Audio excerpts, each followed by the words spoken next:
자, 다시 제주 4.3 사건 문과 답 시간입니다. 자, 이번에는, 이 시간에는 질문 넘버 72번입니다. 72번째 질문. 북한 정권의 수립 시기와 단계는 어떻게 되나요?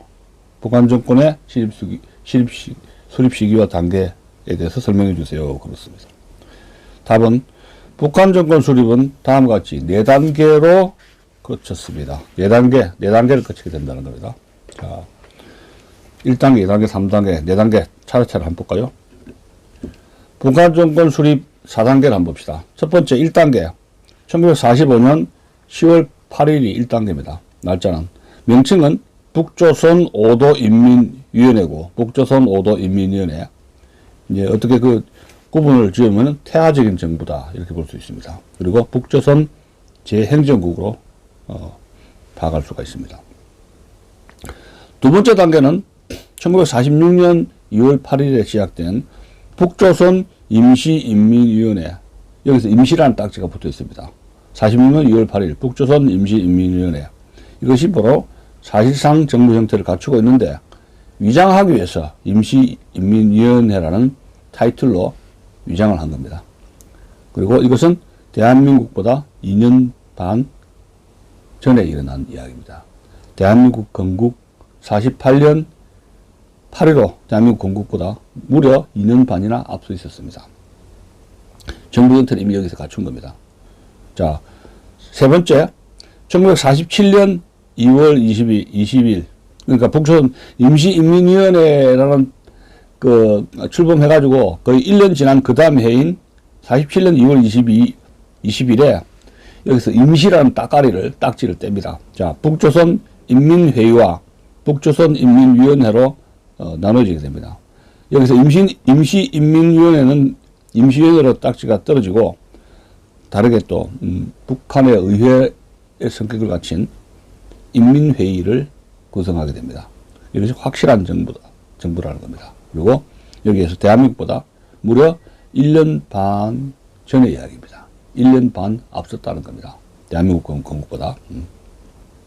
네 번째 단계, 마지막 단계입니다. 48년 9월 9일자죠. 대한민국 건국 수립된 이후에 타이틀이 이렇게 됩니다. 북조선 민주주의 인민공화국이 건국이 된 거죠. 그것이 48년 9월 9일. 이거만 보고, 이거 대한민국 건국보다 늦은 게 아니냐, 이렇게 이제, 프로파간다 한 것이죠. 자, 북한의 태화적 정부, 북조선 5도 인민위원회, 북조선 제행정국입니다. 좀 더 구체적으로 설명한다면, 소련군정 지도로 북한은 1945년 10월 8일부터 11일까지 평양에서 북조선 5도 인민위원회 연합회의를 개최하여 북조선 5도 인민위원회를 출범했고 산하에 북조선 제행정국을 두게 됩니다. 이 북조선 제행정국이 바로 정부기구입니다. 이것을 이정식 교수와 스칼라피노 교수는 북한의 태화적 정부라고 불렀습니다. 예. 그리고 이때 제주 출신 장종식이 교육국장이 됩니다. 말하자면 초대 교육부 장관인 셈이죠. 자, 두 번째 단계로서 아까 이야기했죠. 임시인민위원회. 북한의 사실상 정부 형태를 갖춘 북조선 임시인민위원회가 2단계 절차입니다. 자, 모스크바 및 소군정의 전략에 따라 북한 김일성은 1945년 12월 17일에서 18일 사이에 조선공산당 북조선 분국 제3차 중앙확대집행위원회에서 책임 비서로 선출이 됐고 사실상 실권을 장악했으며 북조선을 통일국가 건설에 강력한 민주기지로 전변시키는 것이 당의 첫 번째 가는 고합이다 라는 소위 민주기지 창설 노선을 공포하였던 겁니다. 처음에는 당권을 잡지 못하다가 45년 12월이 되어서야 북한 내에 있는 거의 북조선 분국 3차 중앙확대집행위원회에서 책임 비서로 선출되면서 당권을 장악하게 되었다는 겁니다. 민주기지란 북한을 먼저 공산화한 다음 그것을 기지로 삼아 남한을 공산화하겠다는 의미입니다. 이때 김일성의 연설문에는 확대집행위원회 앞에 중앙이라는 말을 넣어 지금까지 일국일당 원칙에 의한 서울, 장안의 조선공산당 중앙당에서 분리 독립하여 북한 단정 출발을 예고했던 것입니다. 소련 군정의 지시에 따라 김일성은 1946년 6월 8일부터 9일까지 평양에서 북조선 각 정당, 각 사회단체 및 각 도, 시, 군, 인민위원회 대표 확대회의를 개최하여 북조선 임시인민위원회를 마침내 조직하였고 북조선 최고행정기관 또는 북조선에 있어서의 중앙행정주권기관임을 선언하면서 김일성을 책임비서로 선출했던 것입니다. 산하기구는 식국산부이며 이제 이게 북한에서의 사실상 단독정부로 기능하게 됩니다. 김일성은 2월 20일 북조선 임시인민위원회 제1차 회의에서 행한 연설에서 역사상 처음으로 진정한 중앙정권기관을 가지게 되었습니다. 라고 말해 북한 단정을 스스로 시인했던 것입니다. 또 3월 5일에는 정부가 아니면 도저히 할 수 없는 토지개혁법령을 공포하고 3월 중에 이를 단행 완료함으로써 소련은 한반도 문제에 관하여 미국과 협상할 의도가 전혀 없음을 확연하게 나타내었고 분단의 고정화 작업에 종지부를 찍었던 겁니다. 예를 들어 개인의 토지를 정부가 아닌 누군가에 의해 무상몰수할 수 없는 것입니다. 강력한 권한을 가진 사실상 정부만이 가능한 것입니다. 토지개혁은 아무나 할 수가 있는 게 아니라 사실상 정부만이 할 수 있는데 토지개혁을 했는데 그것도 끔찍한 급진개혁, 토지의 무상몰수, 무상분배라는 극단적인 형태를 취했던 겁니다.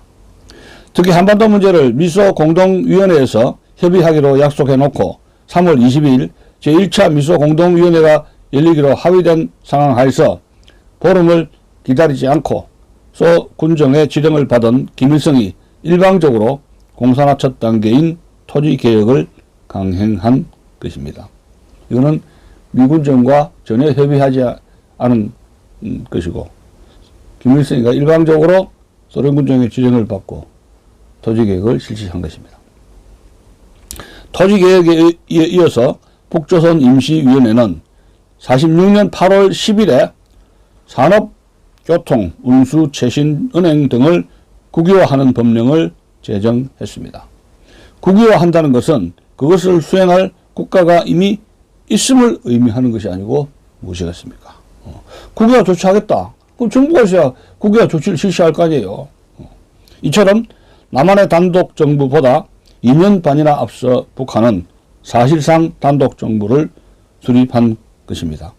그럼에도 불구하고 남로당은 이를 은폐하고 남한 단정만 비판하고 파탄 내려고 발버둥을 쳤다는 것입니다. 자, 북한의 토지개혁과 남한의 토지개혁과의 차이점에 대해서는 다음 시간에 말씀드리겠습니다. 1946년 3월 23일 김일성은 기본헌법의 성격을 가진 북조선 임시인민위원회 20개 정강을 발표했습니다. 이 정강 제2항에는 국내에 있는 반동분자와 반민주주의 분자들과의 무자비한 투쟁을 전개, 파쇼 및 반민주주의적 정당 및 단체, 개인들의 활동을 절대 금지할 것이라 규정했던 것입니다. 여기서 민주주의라는 것은 우리가 생각하는 민주주의가 아니라 바로 공산주의를 말하는 것으로 공산주의를 반대하는 정당, 단체, 개인들의 활동을 엄금한다는 규정으로 공산당 일당 독재 체제로 직행하려는 것이었습니다. 그래서 반동분자나 반민주주의 분자로 지목된 많은 사람들이 살아남기 위해서 부득하게 월남하게 된 것입니다. 그리고 제3차 중앙확대 집행위원회 때 김일성 연설 가운데서 북조선 임시인민위원회 발족을 위한 발기부의 의견을 소련군 사령관에게 진정한 결과 반대 의사가 없을 뿐 아니라 환영하였다고 설명했습니다. 이는 극비리의 소련군 사령부와 김일성을 비롯한 극소수의 공산당 간부 사이에서 북조선 임시인민위원회를 조직하려고 했음을 잘 알 수 있으며, 사전에 북조선 임시인민위원회 본회의를 2월 8일에 소집하고자 하니 허가해달라는 서한을 소련군 사령부에 보내기로 결의한 점으로 보아 북조선 임시인민위원회는 소련의 각본과 조율에 의해 추진되었음을 잘 알 수가 있습니다.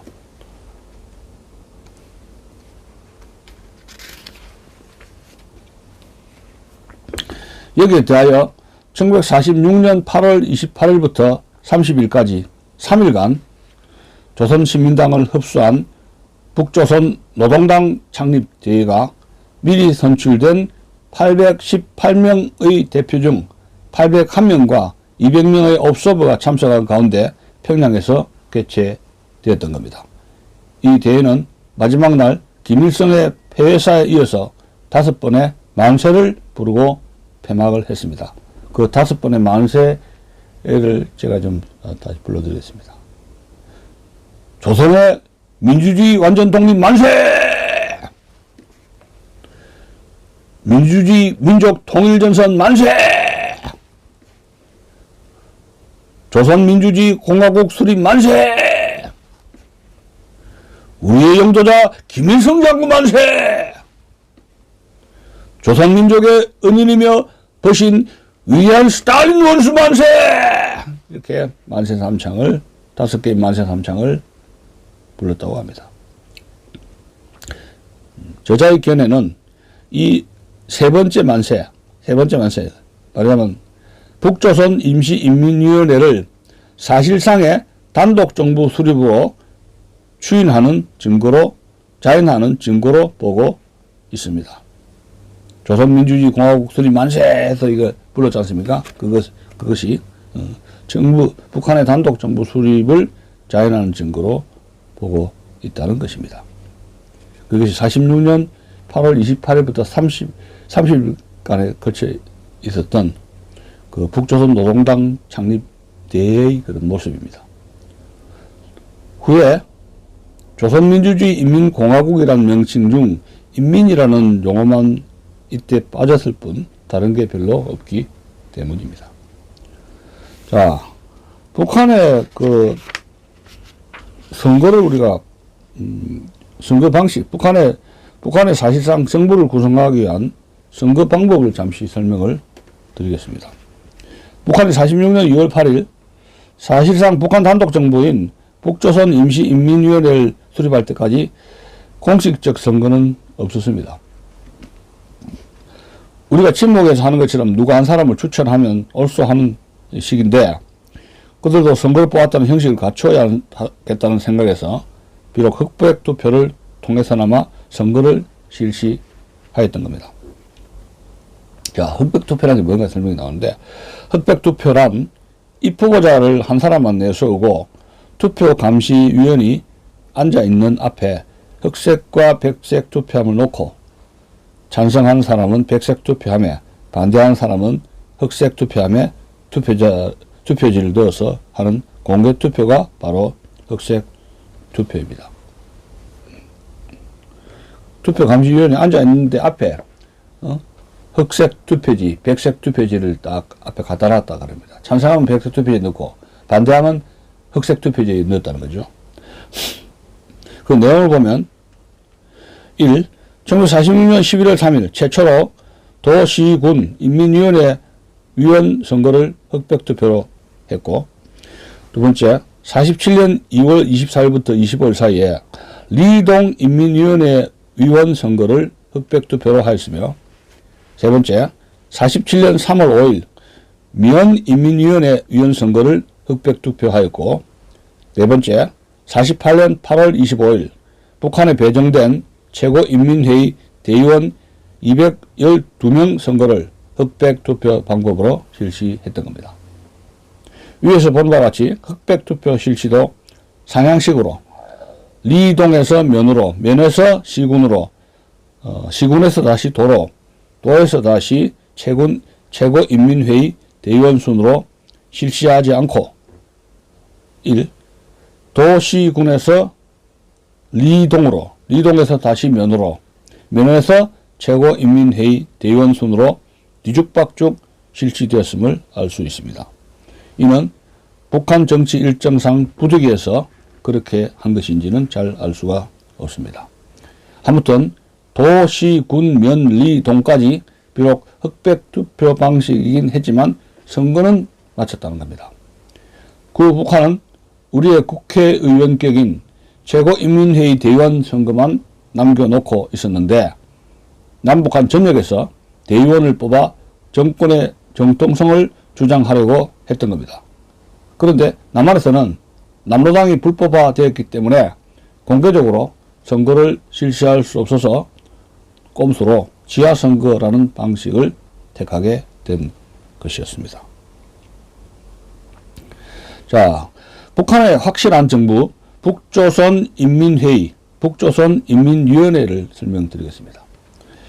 북한은 소련 점령군의 시나리오에 따라 47년 2월 17일부터 20일까지 북조선 도시군인민위원회 대회에서 지난해 공포 시행한 토지개혁법령도 추인받고 북한 인민정권의 최고기관이며 입법권 행사기관인 북조선인민회의를 만들었습니다. 우리나라 같은 경우는 국회입니다. 거기서 북조선 임시인민위원회에서 임시자를 뺀, 임시란 두 글자를 뺀 북한 인민정권 최고 집행기관인 북조선 인민위원회를 두게 되는데 이것이 누구도 부인할 수 없는 확실한 북한의 단독 정부였던 것입니다. 이 두 기관의 위원장이 다 김일성이 겸직을 했다는 사실입니다. 입법, 행정, 사법, 상권을 혼자 독식한 것입니다. 이때를 기준해도 우리보다 1년 6개월이나 먼저 북한 단정이 이루어졌던 겁니다.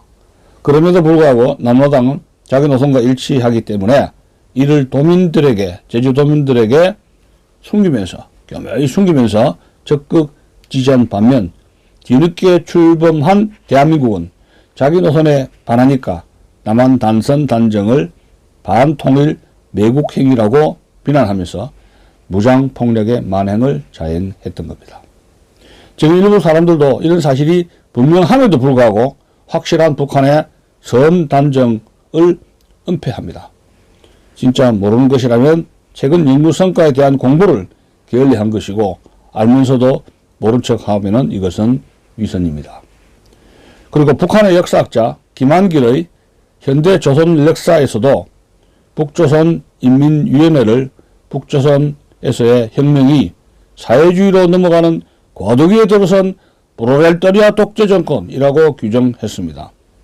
이 북조선인민위원회는 1948년 봄 현재 1950년까지 실시될 2개년 경제계획을 결정해 놓았고 사회주의 헌법 초안을 마련해 놓았으며 중국 공산당과 비밀군사협정을 체결해 놓고 있었다라고 기록했습니다.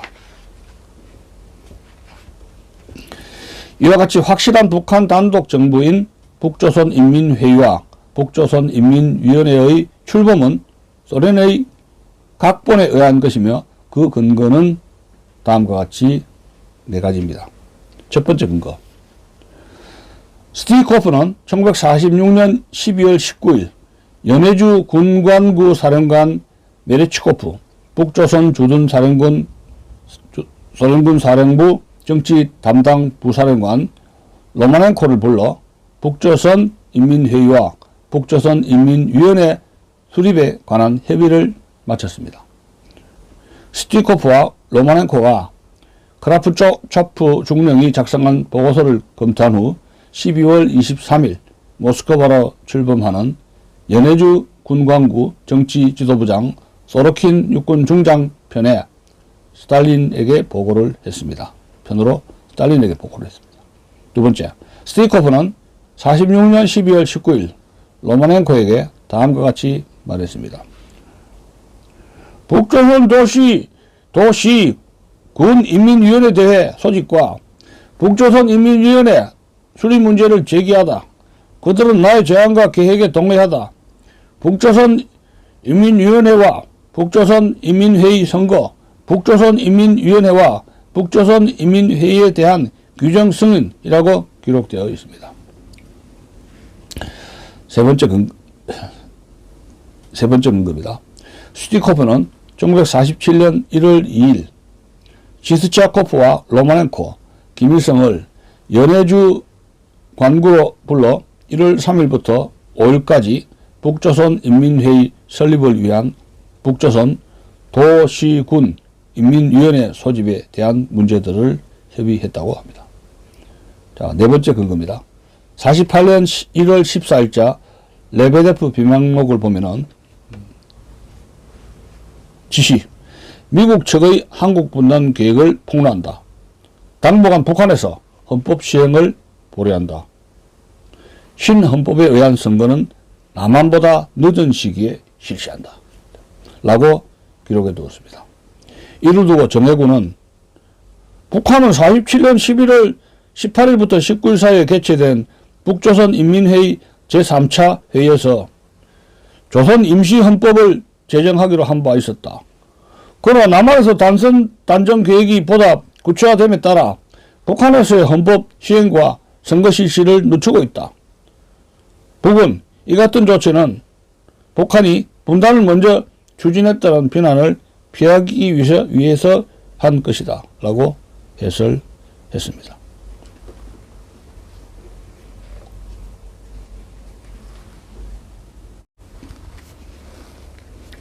여기서 잠시 북한의 토지계획과 남한의 토지계획의 차이점을 잠시 살펴보겠습니다. 자, 일부러 첫 번째, 북한의 토지계획입니다.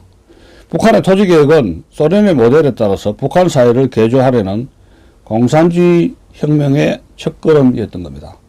소련군 민정장관 로마넨코 소장이 연해주 군광구에 제시한 제안을 토대로 작성되었습니다. 집행은 레닌그라드로부터 온 2명의 소련인 전문가의 자문을 받아서 집행되었던 겁니다. 북한은 토지의 사유권을 인정하지 않고 무상몰수 무상분배가 원칙입니다. 그러나 북조선 토지계획에 대한 법령 제10조에는 농민에게 분여된 토지는 매매하지 못하며 소작해서 주지 못하며 저당하지 못한다라고 규정하여 무상분배라는 말뿐이지 실질적으로 농민에게 경작권만 주었기 때문에 완전한 무상분배라고 정의할 수도 없는 것입니다. 경작권을 주었고 소유권을 주지 않았지 않습니까? 그건 형식적으로 준 것이죠. 소유권이 없었다는 겁니다. 무상몰수, 무상분배라는 건 말이 그렇지 경작권만 주었다는 거예요. 소유권을 주지 않고 마음대로 사고 팔지도 못하게 했습니다.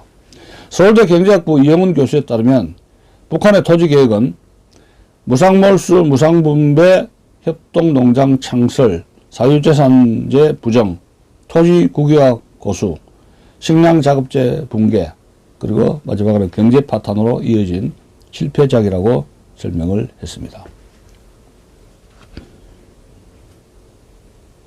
무상몰수, 무상분배, 협동농장 창설, 그리고 사유재산제 부정, 토지 국유화 고수, 식량자급제 붕괴, 그리고 마침내 끝으로는 경제 파탄으로 이어졌다는 겁니다. 자, 남한의 토지계획을 한번 볼까요?